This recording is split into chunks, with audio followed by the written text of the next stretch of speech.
누가복음 9장 신약 106면에 있습니다. 10절로 17절 말씀 한 절씩 교독합니다. 10절 말씀부터 봅니다. 사도들이 돌아와 자기들이 행한 모든 것을 예수께 여쭈니 데리시고 따로 베세다라는 고을로 떠나가셨으나 우리가 알고 따라왔거늘 예수께서 그들을 영접하사 하나님 나라의 일을 이야기하시며 병 고칠 자들은 고치시더라. 날이 저물어 가매 12 사도가 나와 여짜오되 무리를 보내어 두루 마을과 촌으로 가서 유하여 먹을 것을 얻게 하소서. 우리가 있는 여기는 빈들이니이다. 예수께서 이르시되 너희가 먹을 것을 주라 하시니 여짜오되 우리에게 떡 5개와 물고기 2마리밖에 없으니 이 모든 사람을 위하여 먹을 것을 사지 아니하고서는 할 수 없사옵나이다 하니 이는 남자가 한 5,000명 되밀어라. 제자들에게 이르시되 때를 지어 한 50명씩 앉히라 하시니 제자들이 이렇게 하여 다 앉힌 후 예수께서 떡 5개와 물고기 2마리를 가지사 하늘을 우러러 축사하시고 떼어 제자들에게 주어 무리에게 나누어 주게 하시니 먹고 다 배불렀더라. 그 남은 조각을 12바구니에 거두니라. 아멘. 예, 은혜로운 해전교회에 또 여러 성도님들을 만나게 되어 참 반갑습니다. 개인적으로 생각해 보면 이 회전교회와는 저는 그래도 좀 많은 어떤 안면들이 있는 것 같습니다. 제가 2012년 12월에 광주에 있는 주원교회로 올라와서 사역을 시작하면서 회전교회의 어떤 입당 예배부터 시작해가지고 어떤 임직식 그리고 웬만한 행사들에는 제가 다 참석해서 자리를 지켰던 것으로 기억이 되어집니다. 그리고 지금 앉아 계신 장로님이나 권사님들 가운데도 개인적으로 또 안면이 계신 분들도 많아서 더없이 친근하게 느껴지는 교회인 것 같습니다.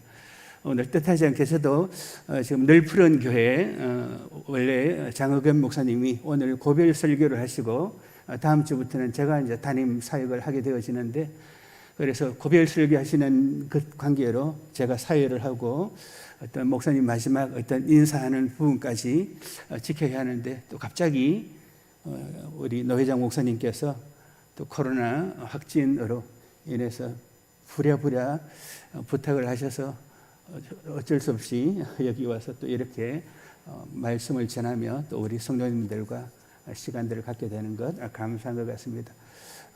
하나님께서 합력하여 선을 이루시고 또 우리들의 믿음과 또 우리들의 섬김을 통해서 하나님 나라를 더욱더 아름답게 세워가시리라 믿습니다. 지금 우리는 우리의 삶의 환경 가운데 너무 힘들고 어려운 시간들을 모두가 지나고 있습니다.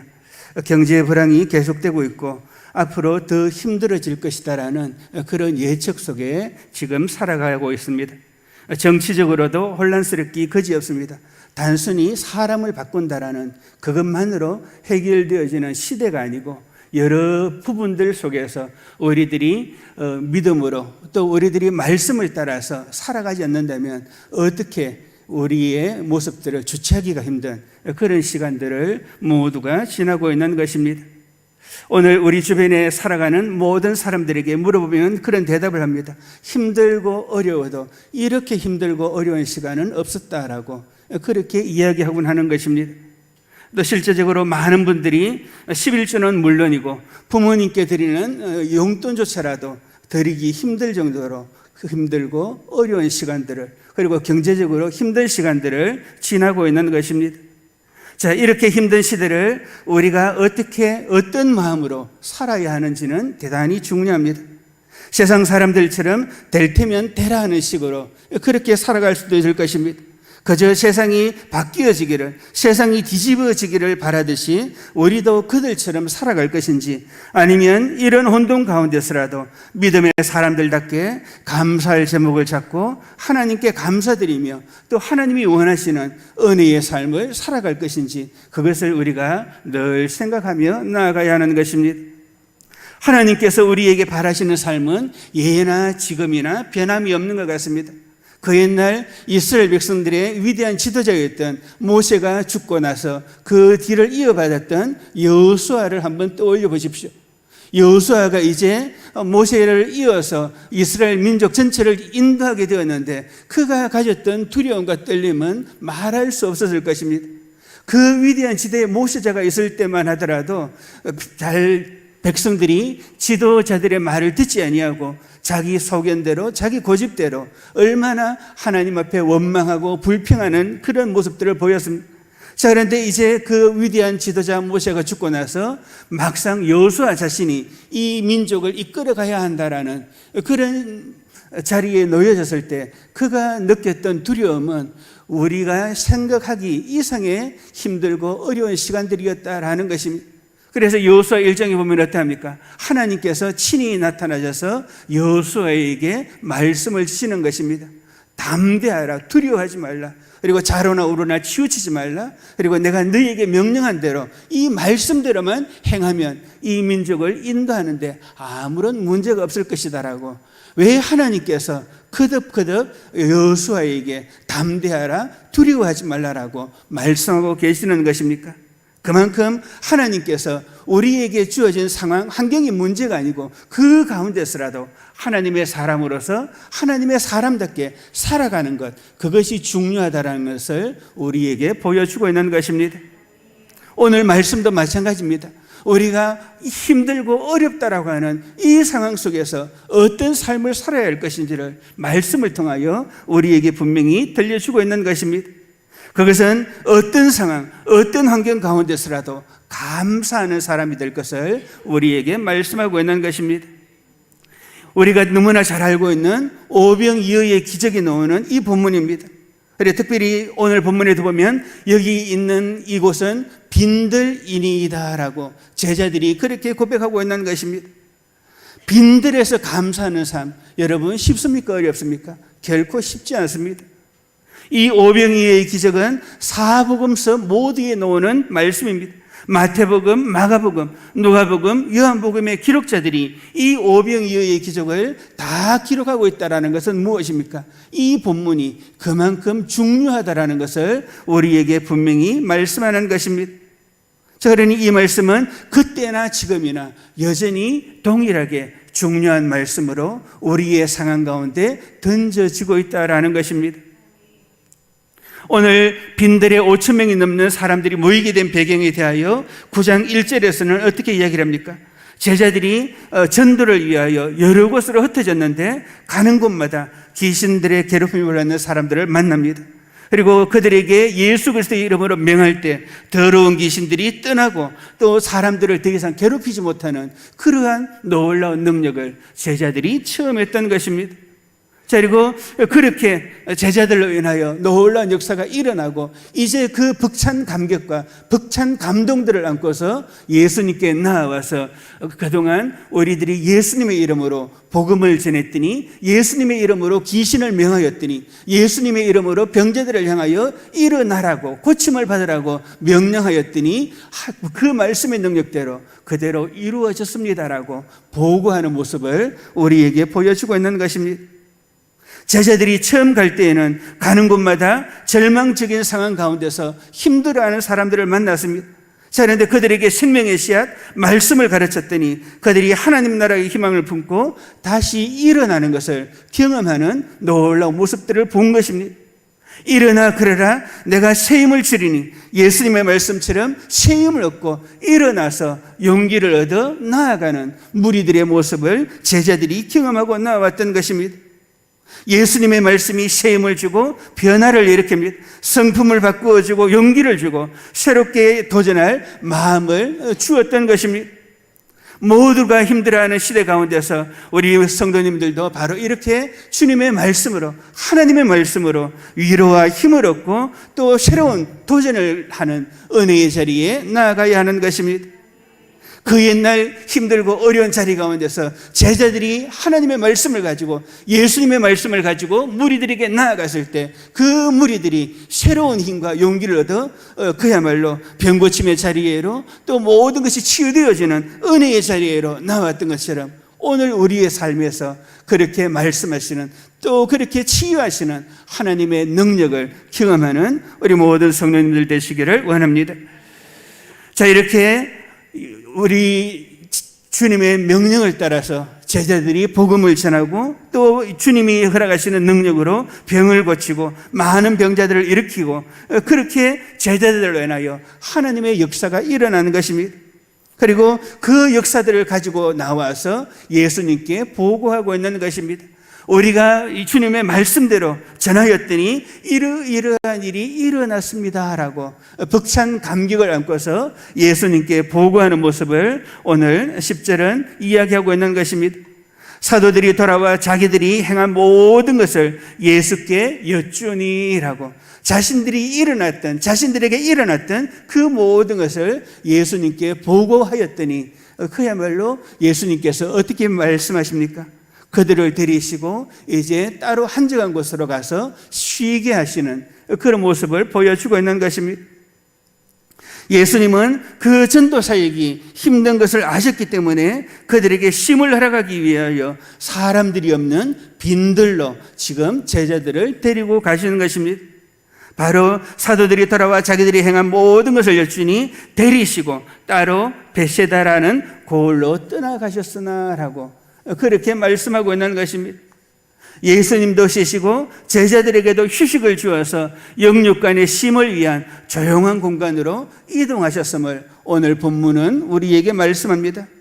자, 그런데 그 쉼을 무리들이 허락지 않았다라고 또 말씀하고 있는 것입니다. 11절에 보면 무리가 알고 따라왔거늘이라고 그렇게 이야기하는 것입니다. 자, 그런데 이어지는 말씀을 보면 어떠합니까? 무리가 알고 따라왔거늘 예수께서 그들을 영접하사 하나님 나라의 일을 이야기하시며 병 고칠 자들은 고치시더라라고 그렇게 말씀하고 있는 것입니다. 지금 예수님은 제자들과 함께 휴식하시기 위하여 자리를 옮겼지만 무리가 그것을 어떻게 알고 왔는지 따라오자 예수님께서는 그 무리들에게 불평하지 아니하시고 원망하지 아니하시고 오히려 여기 보면 그들을 영접하사라고 그렇게 말씀하고 있는 것입니다. 그리고 그들에게 설교하시고 또 치유 사역을 허락하고 있음을 우리에게 보여주고 있는 것입니다. 제자들이 전한 복음으로 사람들은 그렇게 들었을 것입니다. 예수님이 과연 누구신가? 제자들이 우리들에게 예수님을 이야기하고 예수님의 말씀을 전해주고 또 그 예수님으로 말미암아 놀라운 능력들이 나타났는데 그 예수님이 과연 누구인가라고 그렇게 가슴에 질문을 가지고 빈들로 나온 것입니다. 그래서 오늘 본문에도 보면 남자만 몇 명이라고 얘기를 했습니까? 남자만 5,000명이었다라고 얘기를 합니다. 예나 지금이나 어느 곳에 가든지 남자만 5,000명이라면은 실제적으로 그곳의 인원은 어느 정도로 보아야 합니까? 아무리 못 봐도 최소 10,000명 이상은 되어지는 그러한 자리다라는 것을 우리가 알고 있는 것입니다. 성경의 모든 기록들을 보면 대부분 여자들은 수에서 제외하는 그런 모습들을 보였기 때문에 오늘 본문에도 보면 남자만 5,000명이다라고 그렇게 밝힘으로써 예수님께 나아왔던 빈들에서 모였던 무리의 수가 최소 남자만 5,000명이니 그 여자들과 아이들까지 치면은 10,000명이 훨씬 넘어가는 그런 규모였다라는 것을 우리에게 보여주고 있는 것입니다. 지금 오늘 본문의 모습은 어떠합니까? 제자들이 그 앞전에 보면 각 마을로 가서 예수님의 말씀을 전하였습니다. 또 예수님으로 말미암는 놀라운 능력들을 나타내었습니다. 바로 그 뒤에 이어지는 부분이 바로 이것입니다. 그렇게 말씀을 들었던 사람들이 예수님이 과연 누구신가? 예수님이 어떤 분이시기에 그분의 말씀으로 그분의 능력으로 병든 자가 일어나는지 고침을 받는지 그들은 궁금한 나머지 그야말로 누가 시킨 것도 아니었지만 예수님을 따라서 지금 빈들로 모였다라고 그렇게 이야기하고 있는 것입니다. 여러분, 이러한 상황 가운데서 제자들과 예수님은 어떻게 하고 있습니까? 예수님은 그들을 아무런 말 없이 영접하시는 모습을 보여줍니다.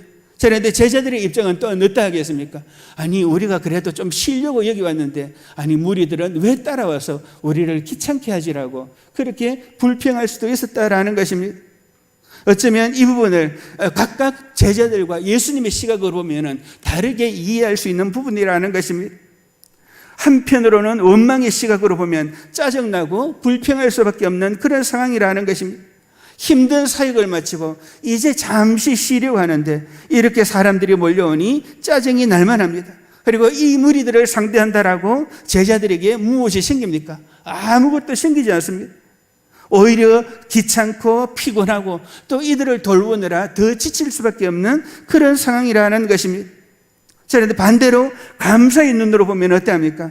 예수님이 이 땅에 오신 목적이 무엇입니까?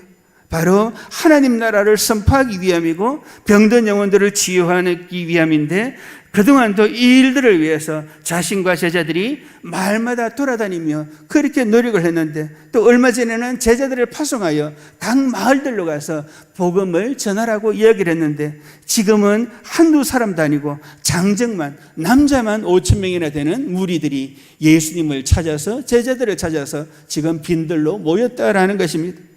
그러니 이렇게 사람들이 스스로 예수님을 찾아왔으니 얼마나 감사한 일입니까? 예수님은 바로 그러한 눈으로 지금 나온 무리들을 바라보고 영접하고 있는 것입니다. 그래서 기쁨으로 무리들을 영접해서 예수님이 공생의 사역을 하고 있음을 보여주는 것입니다.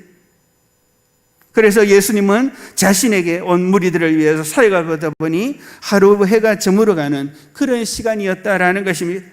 당시 유대인들은 성경의 어떤 연구에 의하면은 하루에 우리처럼 세 끼를 먹는 것이 아니고 보통 하루에 2끼를 먹는 그러한 형편이었다라고 얘기를 합니다. 보통 아침과 저녁, 그리고 아침과 저녁 사이에 점심 때쯤에는 간단하게 허기를 면할 정도로만 하고 주로 저녁이 그들의 주 만찬이었던 것입니다. 바로 그런 시기가 되어지니까 지금 어떻게 되어집니까? 무리들이 그저 예수님께 나와서는 어떻게 했습니까? 말씀을 듣고서는 저녁은 집에 가서 먹어야지라는 그런 마음들로 나왔던 것입니다. 그런데 예수님의 남자만 5,000명이었으니 그 사역이 얼마나 길어졌을지는 우리가 보지 않아도 훤히 그려지는 모습인 것입니다. 바로 그러한 자리 가운데서 이제 점점 어두워져 가니 제자들이 걱정이 되기 시작한 것입니다. 그래서 예수님께 그 문제를 해결할 방법을 지금 건의하는 것입니다. 무엇입니까? 여기 보면 12절에 날이 저물어가며 12 사도가 나와 여짜오되 무리를 보내어 두루 마을과 촌으로 가서 유하여 먹을 것을 얻게 하소서라고. 지금 남자만 5,000명이니 예수님은 우리의 능력으로는, 우리의 가진 것으로는 해결이 되지 않습니다. 그러니 이제 이 무리들이 자연스럽게 돌아가게 해서 마을에 가서 이제 그 먹을 문제를 해결하게 하시라는 그런 건의를 드렸던 것입니다. 지극히 현실적인 제안이었던 것입니다. 그런데 예수님께서는 어떻게 말씀합니까? 오히려 전혀 다른 말씀을 하시는 것입니다. 13절에 보면 너희가 먹을 것을 주라라고. 지금 제자들은 어쨌든 이 어려운 문제를 해결하기 위해서 현실적인, 자신들이 생각하는 가장 현실적인 문제들을 예수님께 이야기하고 있는 것입니다. 그런데 예수님께서는 오히려 여기에 더하여 한 가지 더 제자들에게 부담을 주고 있는 것입니다. 너희들이 먹을 것을 주라는 것입니다. 전혀 다른 해결 방법이었습니다. 그래서 이러한 예수님의 말씀 앞에 요한복음 6장 7절에 보면 빌립이 어떻게 대답합니까? 이 많은 사람들이 조금씩이라도 먹으려면 200데나리온으로도 부족합니다라고. 한 데나리온이 그 당시 노동자 하루 품삯이었습니다.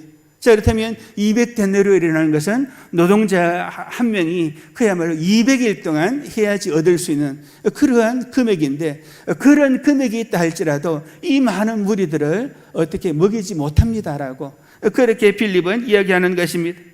그런데 요한복음에 보면 그때 어떻게 합니까? 안드레는 보리떡 5개와 물고기 2마리를 가지고 있는 한 어린아이를 데리고 예수님께 나오고 있는 것입니다.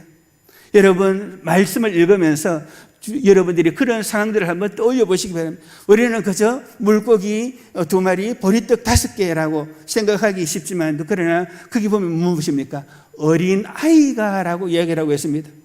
어린 아이가 보리떡 5개와 물고기 2마리를 가져왔다는 것은 자신이 먹으려고 가지고 온 보리떡 5개, 물고기 2마리, 그것이 성인에 비하면 어떠합니까? 여러분들이 유치원 아이 어떤 도시락을 사줄 때도 보는 것처럼 유치원 아이의 도시락과 어른의 도시락은 완전히 차이가 있는 것입니다. 성경은 결국 무엇을 이야기를 합니까? 인간적인 상식으로는, 인간적인 능력으로는 도무지 되지 않는, 전혀 어떻게 비교할 수가 없는 그러한 분량을 가지고 안드레가 지금 예수님께 나왔던 것입니다. 빌립은 200데나리온의 돈으로도, 그 200데나리온 어치 되는 떡을 사더라도 이 무리를 다 먹이기에는 부족함이 있다라고 이야기를 하지만, 안드레는 오히려 그야말로 어린아이가 가진 보리떡 5개와 물고기 2마리를 가지고 예수님께 나오고 있는 것입니다. 결국 무엇을 보여줍니까? 빌립은 불가능을 보았습니다. 그러나 안드레는 하나의 도시락이 예수님의 손에 들려진다면, 이 하나의 도시락이라도 예수님께 가져가면 문제가 해결될 것이다라는 그런 믿음을 가지고 나오는 모습을 보여주는 것입니다. 자, 그래서 16절로 17절을 보십시오. 예수님께서는 바로 그렇게 떡 5개와 물고기 2마리를 가지사 하늘을 우러러 축사하시고 떼어 제자들에게 주어 무리에게 나누어 주게 하시니 먹고 다 배불렀더라. 그 남은 조각을 12바구니에 거두니라 라고 그렇게 말씀합니다. 여러분, 이 본문이 무엇을 강조하고 있습니까? 세상 사람들이 이야기하는 것처럼 5,000명이 먹고 12강줄이나 남았다라고, 그저 놀라운 기적이 일어났다라고, 놀라운 능력이 나타났다라고 이야기하는 거기에 머문다면 우리는 성경을 좀 더 유심히 보아야 한다라는 것입니다. 본문에서 말하고자 하는 것은 그렇게 5,000명이 먹고 12강줄이가 남았다라는 그것을 강조하고 있는 것이 아닙니다. 오늘 본문에서 말하고자 하는 것은 빈들이라는 그 절망적인 상황 가운데서라도 생명의 양식을 주신 분이 계셨다. 바로 그분은 예수 그리스도 우리 주님이시다라는 사실을 오늘 말씀 속에서 우리에게 다시금 가르쳐주고 있는 것입니다. 빈들이라는 아무것도 없는 절망적인 상황입니다. 빌립은 200데나리온이라는 큰 돈을 이야기합니다. 자, 그런데 그 절망적인 상황 가운데서 생명의 양식을 주신 분이 계셨는데 그분이 누구라는 것입니까? 바로 우리 예수님, 우리 주님이시라고 오늘 말씀은 분명히 들려주고 있는 것입니다. 여러분, 어떻게 이렇게 엄청난 일이 일어날 수 있는 것입니까? 바로 이러한 예수님의 행동 때문이었다라고 오늘 본문은 우리에게 다시금 말씀합니다. 그래서 오늘 본문은 특별히 우리들에게 예수님이 행하신 행동을 4가지를 통하여 우리에게 설명해 주고 있는 것입니다. 그리고 이 4가지 행동은 우리 주님이 유월절 만찬을 나눌 때 떡을 취하신 행동과도 동일하다라는 것입니다. 결국 오늘 본문이 보여주는 이 빈들에서의 떡은 주님의 만찬에서 나눈 예수님의 몸을 상징하는 생명의 떡이요 부활의 영광이라는 것을 우리가 분명히 알아야 하는 것입니다. 먼저 본문에 보십시오. 첫째, 떡 5개와 물고기 2마리를 가지사라고 그렇게 말씀하고 있습니다. 여기 가지다라는 이 가지사라는 단어를 영어 성경에 보면 툭이라는 단어로 투크잇이라는 단어로 쓰고 있는 것입니다. 결국 이 말씀은 주님이 그 손으로 보리떡 5개와 물고기 2마리를 취하셨다라는 그러한 말씀인 것입니다. 어린아이의 손에 있을 때는 보잘것없는 보통 떡이었고 보잘것없는 작은 물고기 2마리에 불과했지만 주님의 손으로 옮겨졌을 때 그것이 아주 특별한 의미가 되었고 특별한 물고기가 되었던 것입니다. 여러분, 우리의 인생도 마찬가지입니다. 우리의 인생도 이어갔습니다. 우리가 볼 때는 아무것도 없는 것 같고 우리가 볼 때는 보잘것없는 보통 인생이지만 그러나 우리의 인생이 주님의 손으로 옮겨질 때 그 주님에 의하여 우리가 놀라운 능력을 나타내는 은혜의 사람들로 능력의 사람들로 변할 수 있음을 우리가 분명히 알아야 하는 것입니다. 주님은 우리를 향하여 어떻게 말씀합니까? 우리는 생각할 때 나는 부족하고 나는 연약하고 나는 아무것도 못할 것 같다라고 늘 그렇게 고백하지만, 그러나 그런 우리를 향하여 주님께서는 끊임없이 어떻게 말씀합니까? 너는 내 것이다, 너는 내 것이다, 너는 내 것이다 라고 그렇게 말씀하고 있는 것입니다. 여러분, 주님의 손에 우리의 모든 것을 맡길 수 있어야 합니다. 주님의 손에 우리의 인생을 맡겨야 합니다. 주님의 손에 우리의 자녀를 맡길 때 주님이 책임져 주시는 놀라운 역사가 나타나는 것입니다. 주님의 손에 우리의 기업을 맡길 때 놀라운 일이 일어납니다. 내가 붙들고 몸부림치는 한에 있어서는 그것은 항상 보잘것없는 상태로 남아 있습니다. 그러나 비록 보잘것없어도 주님의 손에 맡겨질 때, 주님께서 우리의 모든 것들을 취하실 때 그것은 이제 더 이상 보잘것없는 것이 아니라 주님의 손에 들려진 놀라운 능력의 통로가 되는 것입니다. 오늘 우리의 삶에, 오늘 우리 사랑하는 자녀들의 삶에 놀라운 일이 일어나기를 기대한다면 나의 인생을, 나의 자녀를 하나님의 손에, 주님의 손에 온전히 맡기는 은혜가 있기를 원합니다. 우리의 것이 주님의 것이 되면 놀라운 일이 일어나는 것입니다. 이 짧은 인생을 내가 붙들고 몸부림치지 마시기 바랍니다. 주님의 것이 될 때 놀라운 일이 일어나는 것입니다. 주님 앞에 우리의 모든 것들을 맡길 때 서로 사랑하며 서로 감사하며 서로 좋은 말로 칭찬하며 높여주기에 그렇게 살아갈 때 우리의 인생은 더없는 기쁨과 감사로 채워질 것입니다. 성도 여러분, 이 힘들고 어려운 시간들 속에서 남을 해하는, 남을 깎아내리는 그런 이야기를 하지 마시기 바랍니다. 남에게 고통을 주는 그런 이야기를 더 이상 하지 마시기 바랍니다. 섬기면서 감사하다는 말을 늘 하며 살아가는 은혜의 자리에 우리 한 사람 한 사람이 서기를 원합니다. 그것이 바로 주님의 손에 맡겨지는, 주님의 손에 들려지는 인생의 특징이 되는 것입니다. 여러분, 진심으로 여러분의 심정에서 우러나오는 그러한 말로 옆 사람과 그렇게 한번 인사를 나누어 보십시오. 주님께 맡기고 사는 당신 때문에 참으로 살맛이 납니다라고 우리 옆에 계신 분들에게 한번 인사를 나누어 보시기 바랍니다. 네. 주님께 맡기고 사는 우리 때문에, 주님께 맡기고 사는 나 때문에 우리 주변의 모든 사람들이 힘을 얻고 은혜를 얻는 역사가 나타나는 것입니다. 이런 은혜의 자리에 날마다 나아가시기 바랍니다. 자, 두 번째로 오늘 본문에 보면 하늘을 우러러 축사하시고라고 그렇게 말씀합니다. 자, 여기 보면 축사하시고, 영어로는 breast eat로 나오는데 결국 무엇입니까? 보리떡 5개와 물고기를 2마리는 어린 아이의 손을 기억하며 예수님께서 하늘을 우러러 복의 메시지를 선포하고 있는 것입니다. 복의 메시지가 얼마나 놀라운 능력이 있는지 모릅니다. 주님은 우리에게 복 주시기를 원합니다. 자녀들은 하늘을 우러러 기도하는 부모로부터 축복의 메시지를 들어야 하는 것입니다. 여러분이 하나님을 향하여, 여러분이 주님을 향하여 그렇게 자녀를 위하여 기도하는 그 기도의 소원들이 얼마나 힘이 있고 능력이 있는지 모르는 것입니다. 특별히 우리 성도들은 하늘을 우러러 기도하는 목사를 통하여 또 목회자를 통하여 그렇게 하나님의 은혜의 말씀을 들어야 하는 것입니다. 칭찬은 고래도 춤추게 한다라는데 하물며 하나님의 말씀을 가지고 하나님의 말씀을 붙들고 축복하며 나아갈 때 그 말씀이 얼마나 놀라운 능력으로 우리의 삶에 함께할 수 있는가라는 것입니다. 어떤 사람은 축복의 메시지는 주지 않고 저주의 메시지를 터부어대는 사람도 있습니다.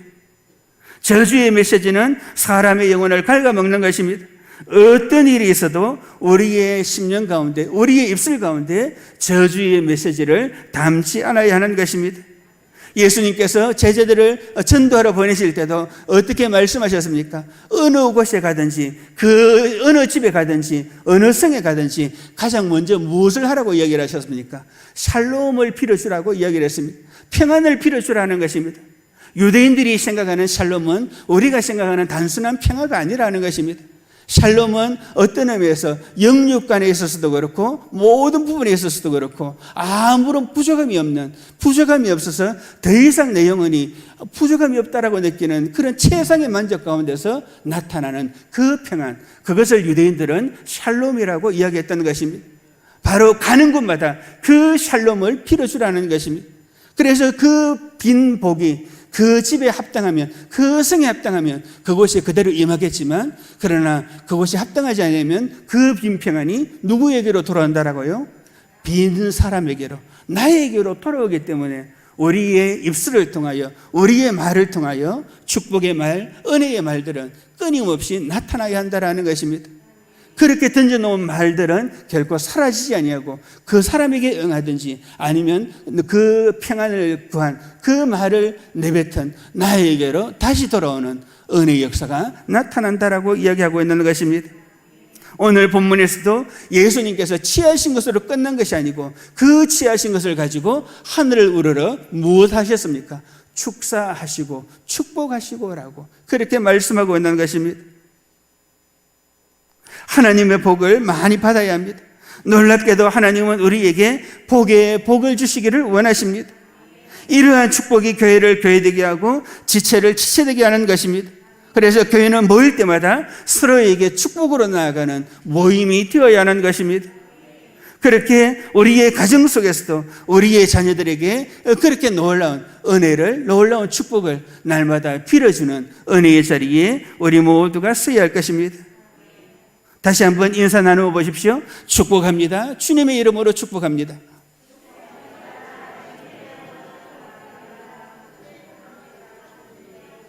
네, 감사합니다. 자, 그리고 세 번째가 무엇입니까? 오늘 본문에 보면 그 떡을 떼어, 그 물고기를 떼어라고 그렇게 말씀하고 있습니다. 여기 보면 떼었다라는 이 말은 영어로 broke it이라는 단어를 쓰고 있습니다. 깨트렸다, 찢겼다, 부수었다라는 그런 의미를 지니고 있는 것입니다. 떡이 덩어리 상태로 있을 때는 아무런 그게 없지만 그 떡을 어떻게 했다는 것입니까? 일일이 다 떼었다라는 것입니다. 떼어서 나누어 줄 때 놀라운 능력이 나타났음을 우리에게 보여주고 있습니다. 깨트리지 않으면, 떼지 않으면 나누어 줄 수 없는 것입니다. 떼어지는 것은 무엇입니까? 떼어지는 것은 희생이요 아픔이지만 반드시 깨어져야지만 놀라운 나눔의 역사가 나타날 수 있는 것입니다. 떡 5개와 물고기 2마리가 나누어지기 위해서 주님의 손에서 깨어지고 부수어지고 찢겨졌던 것입니다. 자, 그런데 놀라운 일은 그렇게 부수고 부술 때마다 점점 많아졌고 제자들도 점점 놀랐고 더 흥분했고 남은 것 12강주리로 채웠다라고 오늘 본문은 말씀하고 있는 것입니다. 여러분, 찢기는 것은 아픔입니다. 나의 것을 나누어주는 것은 힘들고 어렵습니다. 자, 그런데 그렇게 힘들고 어려운 일들을 감당할 때 그 힘들고 어려움을 통하여 하나님의 역사가 나타나는 것입니다. 사람을 살리는 것입니다. 희생하는 십자가가 없이 어찌 은혜가 넘치며 찢기는 십자가 없이 어찌 감사가 있겠습니까? 자기를 찢고 부수지 않으면 결단코 나누어 줄 수 없는 것입니다. 나의 것을 희생하고 나의 것을 나누는 일, 나의 것을 깨트리며 결코 주저함이 없기를 바랍니다. 예수님께 나와 향유를 부어드렸던 여인의 옥합을 생각해 보십시오. 많은 사람들이 향유를 예수님께 부어드렸다라는 그것만을 생각하기 쉽지만, 그러나 그 300데나리온도 더 되는 그 향유가 예수님께 부어지기 위하여 어떻게 되었습니까? 깨트려졌다라는 것입니다. 그 향유를 담고 있던 옥합이 깨트려질 때 비로소 예수님께 부어드릴 수 있었으며, 그리고 또 그렇게 깨트려졌을 때 그 향유 향기가 온 가정에 가득했다라고 성경은 말씀하고 있는 것입니다. 깨트려지지 않으면, 깨어지지 않으면 그렇게 나눔도 향기도 없다라는 것을 우리 모두가 기억하고, 오늘 우리의 삶에 있어서도 그렇게 깨트려야 하는 것, 깨어져야 하는 것을 깨트림에 주저하지 않는 우리 성도님들 되시기를 원합니다. 자, 그리고 마지막으로 오늘 본문에 보면 네 번째로 무엇을 이야기를 합니까? 무리에게 나누어 주게 하시니라고 그렇게 말씀하고 있습니다. 영어 성경에는 gave it이라는 단어를 쓰고 있습니다. 그들에게 나누어 주셨다라고 이야기하고 있는 것입니다. 그렇게 나누면서 점점 많아지고 있음을 우리에게 보여주는 것입니다. 성도 여러분, 세상의 산수는 어떠합니까? 1 더하기 1은 2입니다. 그리고 1 빼기 1은 0이 될 수밖에 없는 것이 세상의 공식이라는 것입니다. 그러나 하나님의 산수, 하나님 나라의 수학은 어떠합니까? 그것이 아니라는 것입니다. 하나 더하기 하나가 0이 될 수가 있습니다. 하나 빼기 하나가 0이 아니라 오히려 성경은 하나 빼기 하나가 30이 되고 60이 되고 100이 된다라고 우리에게 말씀하고 있는 것입니다. 움켜쥐면 질수록 작아지고 나누고 나눌수록 더 풍성해지는 것이 바로 성경이 우리에게 말씀하는 하나님 나라의 법칙이라는 것입니다. 나눔이 있는 곳에 하나님의 역사가 있기 때문인 것입니다. 하나를 나누었는데 그 하나로 말미암아 30배, 60배, 100배로 풍성해지는 것이 하나님께서 우리에게 가르쳐주신 하나님 나라의 법칙이라는 것입니다. 빈들에 오는 순간부터 예수님이 선택한 것은 무엇입니까? 나눔과 감사를 선택하셨던 것입니다.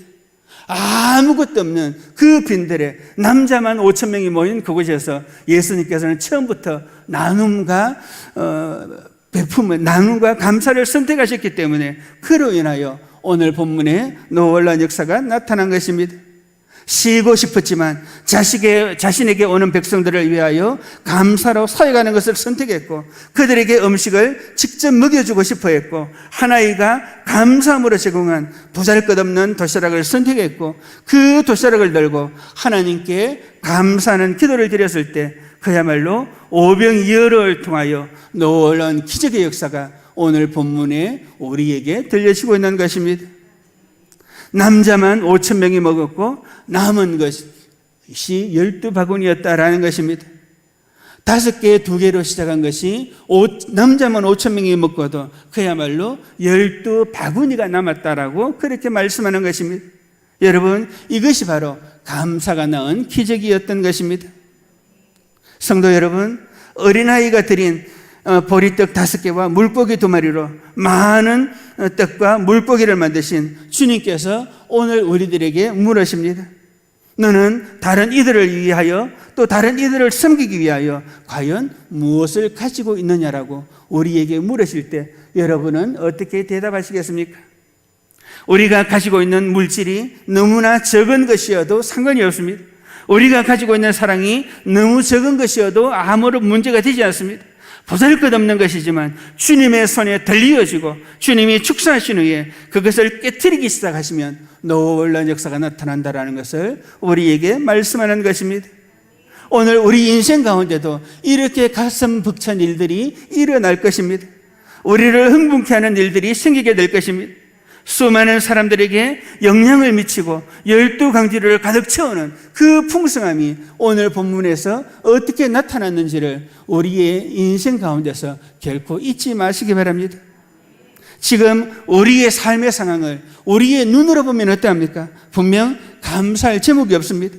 그렇기에 우리는 오히려 이러한 때에 의식적으로 감사의 제목을 찾아야 하는 것입니다. 그 감사의 제목으로 하나님께 드릴 수 있어야 하는 것입니다.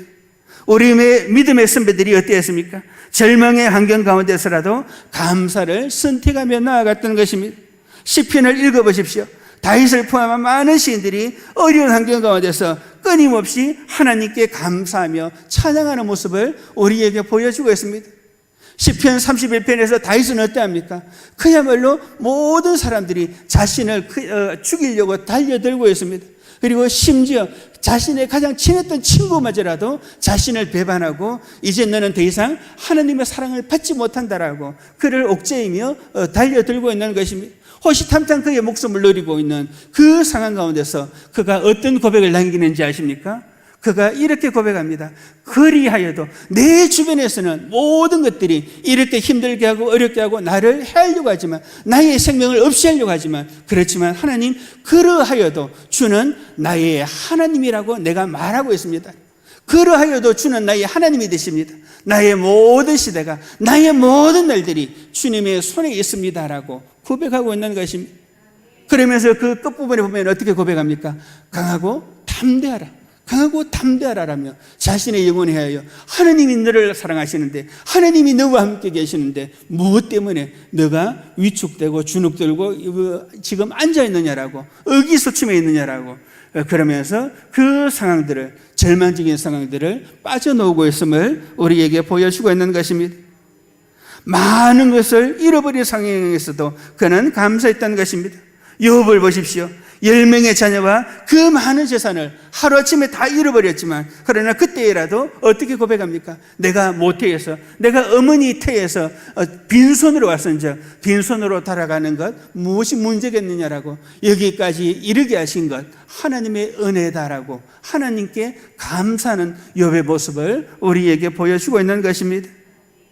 하박국 선지자도 마찬가지입니다. 농사도 목축도 장사도 모든 것이 절망적이었습니다.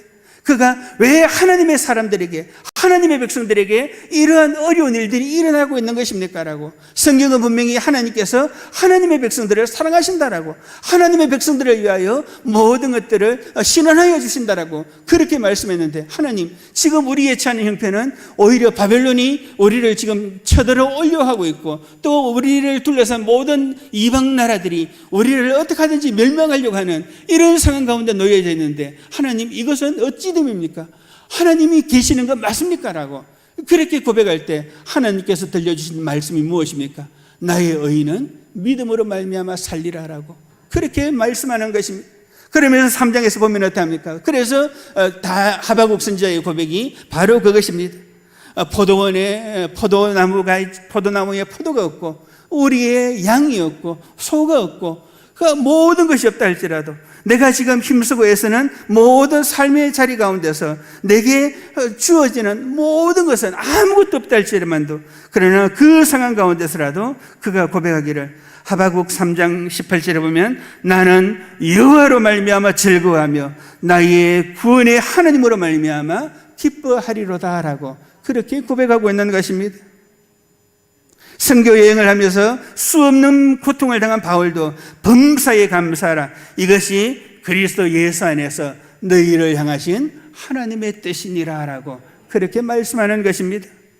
성도 여러분, 감사는 눈을 뜬 사람만이 할 수 있습니다. 여러분 모두가 감사의 눈을 뜨고 감사하는 사람이 되시기를 원합니다.